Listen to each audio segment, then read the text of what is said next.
ఉన్నారా? పార్టీలో నుంచి బయటకు వచ్చేసాను. సామాజిక ఓపెన్ గా బీఎస్పీ పార్టీ నుంచి బయటకు వచ్చాను. కాకపోతే ఒక బహుజనవాదిగా అభిమానం ఉండొచ్చు. బీపీ సంఘం పెట్టినా ఇంకో మీ మీద గత ఎన్నికల్లో ఒక మార్పు వచ్చింది. ఏంటంటే బిఎల్ఆర్ కోసమే తీసుకున్నారు. అది చాలా చాలా జరిగినది ఏంటంటే ప్రవీణ్ కుమార్ గారు అంటే తెలంగాణ బహుజన సమాజానికి తీరని నష్టం చేశారు. బిఎల్ఆర్ తో తను ఒక సంప్రదింపులో జరిగిన క్రమం లోపలనే నేను బయటకు వచ్చి నేను ఓపెన్ గా విత్డ్రా కాకుండా రిజెక్ట్ చేయించుకున్నాను. అది వాస్తవం. నేను రిజెక్ట్ చేయించుకోవడం అనేటువంటిది నేను ఈ మార్కెట్ లో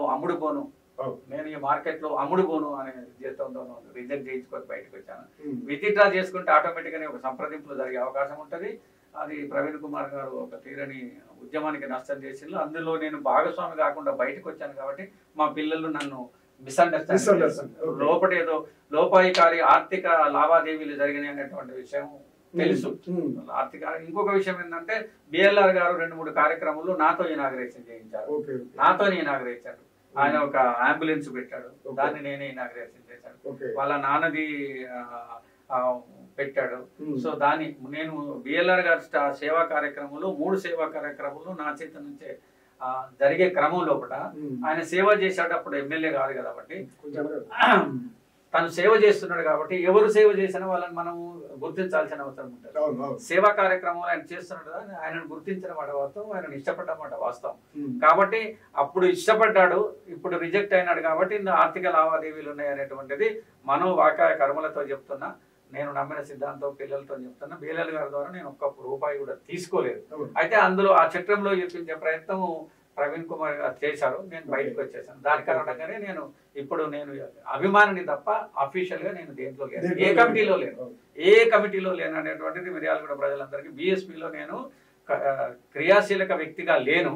అయితే ఒక బహుజనవాదిగా ఎవరు చెప్పినా గానీ ఆ బహుజనవాదానికి కట్టుబడ్డ మనిషి. ఇదొక్కటి మాత్రం ఖచ్చితంగా చెప్పగలను. నాకు ఎలాంటి క్రియాశీలక సభ్యత్వం ఈ లోకల్ లెవెల్లో లేదు, ఏ లెవెల్లో లేదు. నేను మామూలు కార్యకర్తను కూడా కాదు. విన్నారు కదా, ఇవాళ మనకు వచ్చినటువంటి గెస్ట్ ప్రధానంగా పేదల డాక్టర్. ఆయన ప్రభుత్వ డాక్టర్ గా ఉన్నప్పుడు కూడా పేదలకు సేవ చేయడంలో ఆయన ఎక్కువగా చేయటము. అదేవిధంగా ఆయన పేదలు వచ్చినటువంటి ఆసుపత్రికి వస్తే సొంత ప్రాక్టీస్ లో ఉన్నటువంటి అక్కడ కూడా ఫ్రీగా చేసినటువంటి చాలా సంఘటనలు ఉన్నాయి. ఎంతో మంది కూడా ఆయన వైద్య సేవలు ఫ్రీగా అందిస్తున్నటువంటి పరిస్థితి. ఇప్పటికీ కూడా అదే కొనసాగిస్తూ పేదలకు ఇప్పటికీ 50% డిస్కౌంట్ కూడా ఇస్తూ ఆయన పేదల డాక్టర్ గానే ముందుకు వెళ్తా ఉన్నారు.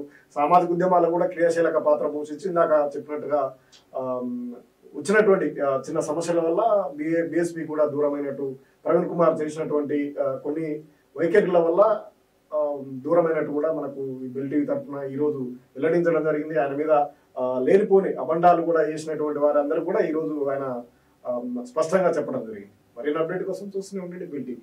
Voice. Thank you very much.